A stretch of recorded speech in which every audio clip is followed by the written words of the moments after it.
ఓటేలా ఎమ్మెల్యేకి ఎంపీకి ఓటేయండి కదమ్మా. ఎమ్మెల్యే అభ్యర్థి ఓటేయండి.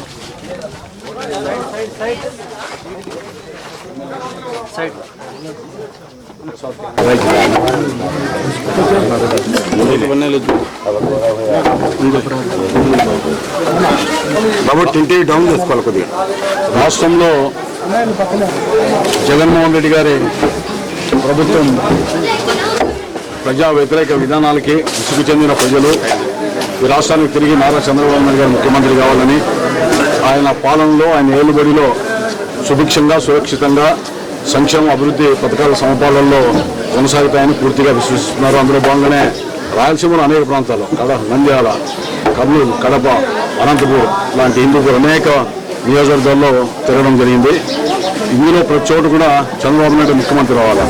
ఆయన ముఖ్యమంత్రి వస్తేనే రాష్ట్రంలో శాంతి భద్రతలకు నిఘాతం లేనటువంటి ప్రశాంత వాతావరణంలో ప్రజాస్వామ్యబద్ధంగా సామాజిక పరంగా అన్ని రకాలుగా అభివృద్ధి జరగాలంటే చంద్రబాబు నాయుడు గారు సరైన నాయకుడు, ప్రజానాయకుడు, ముఖ్యమంత్రి అని చెప్పి విశ్వసిస్తున్నారు. అందులో భాగంగానే వివిధ నియోజకవర్గాల్లో కార్యక్రమాలకి ప్రచార కార్యక్రమం నిర్వహిస్తున్నాం. ఈరోజు అనంతపురం జిల్లా అర్బన్లో ప్రసాద్ అభ్యర్థి దగ్గుబాటి ప్రసాద్తో పాటు మేము ఉద్దాపేట పంచాయతీలో ఇంటింటి కార్యక్రమాన్ని కొనసాగిస్తూ ఉన్నాం. ఏదేమైనప్పటికీ కూడా ఈ ఎమ్మెల్యేకి ఎంపీకి 2 ఓట్లు వేయండి సైకిల్ గుర్తుకి. ప్రసాద్ అండ్ లక్ష్మీనారాయణ ఇద్దరికి వేస్తేనే రాష్ట్రంలో కేంద్రంలో నిధులు ఉపయోగపడుతుందని చెప్తుంటే ప్రజలు కూడా మంచి స్పందన ఇస్తూ ఉంది. తప్పకుండా గత 5 ఏళ్లలో వైఎస్ఆర్సీపీ ప్రభుత్వం, అందులో అనంతరం రెడ్డి గారు ఎమ్మెల్యే అయింది, ఏదో సంక్షేమ పథకాలు ప్రభుత్వ పరంగా వచ్చారు తప్ప అదనంగా కృషి చేసి ఎక్కడ నిధులు తెచ్చినటువంటి భావన కూడా పదే సుభాష్ రోడ్డు, గుర్తు రోడ్డు 2 చెప్తా ఉన్నారు. ఆ 2 మేమే తెచ్చాం. గడ్కరీ దగ్గర పోయాం, అదేవిధంగా వెంకయ్యనాయుడు దగ్గరికి వచ్చాం. ఉత్తర పత్రికలు ఉన్నాయి, జీవులు ఉన్నాయని చెప్పాం. ఎన్నికలు రావడం, టెండర్లు వేయడం మూలన లేక నిర్మాణ కార్యక్రమం చేశారు. అంతకుముందు గతంలో చెరువుకట్ట రోడ్డు ఎమ్మెల్యేగా చంద్రబాబు నాయుడు ముఖ్యమంత్రి మనమే వేసాం.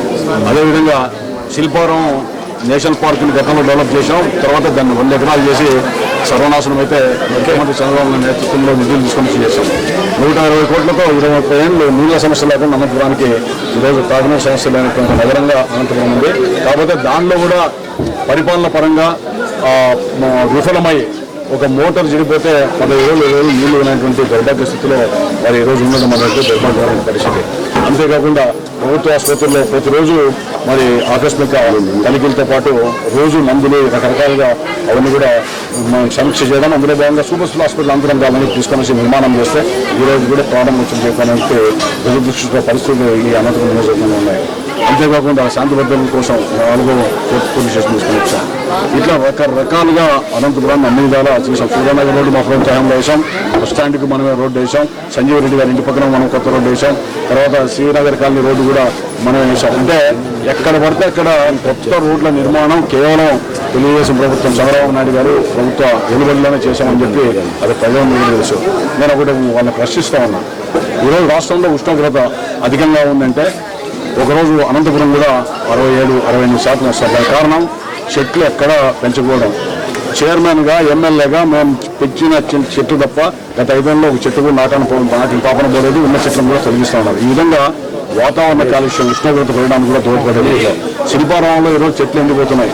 నీళ్లు ఉన్నాయా లేదా, తాగునీరు సమస్య ఎట్లా అని చెప్పి ఆలోచించలేకుండా అక్కడ కూడా పరిస్థితులు అధ్వాన ఉన్నాయి. ఈ విధంగా ఒక శాసనసభ్యుడిగా, ప్రజాప్రతినిధిగా, ప్రభుత్వ పరంగా మీరు ప్రజల విశ్వాసాన్ని చూరగరాలా, ప్రజల్లో మరి ఏ విధమైనటువంటి ఇబ్బందులు ఉన్నాయనేటువంటిది అధిగమించడానికి ప్రయత్నం ఎప్పుడైనా చేశారా? ఆ విధంగా కాకుండా జగనన్న సంక్షేమం అని చెప్పి ఓట్లు అడిగే తప్ప వేరే చేయడం లేదు. ఎక్కడికి పోయినా ఏం చేసినా అనంతపురంలో దాదాపు 60-70 ఏళ్ళుగా ఇవన్నీ పట్టాలు కూడా ఇచ్చాం, ఇల్లు ఇచ్చాం.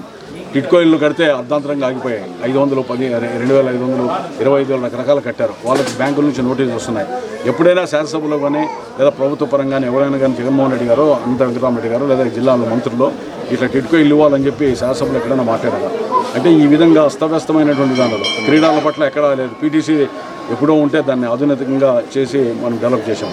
పార్కుల్లో ఓపెన్ జిమ్లు పెడితే నాశనమైన దాన్ని రిపేర్లు కూడా చేసుకున్నాం. ఇట్లా ఈ విధంగా ఎక్కడ పోయినా కూడా అస్తవ్యస్తంగా పాలనా పరంగా దృష్టి పెట్టకుండా ఏదో ప్రజలు ఓట్లేస్తారనే భావన సరైనది కాదు. అందుకని ప్రజలు మేల్కోండి.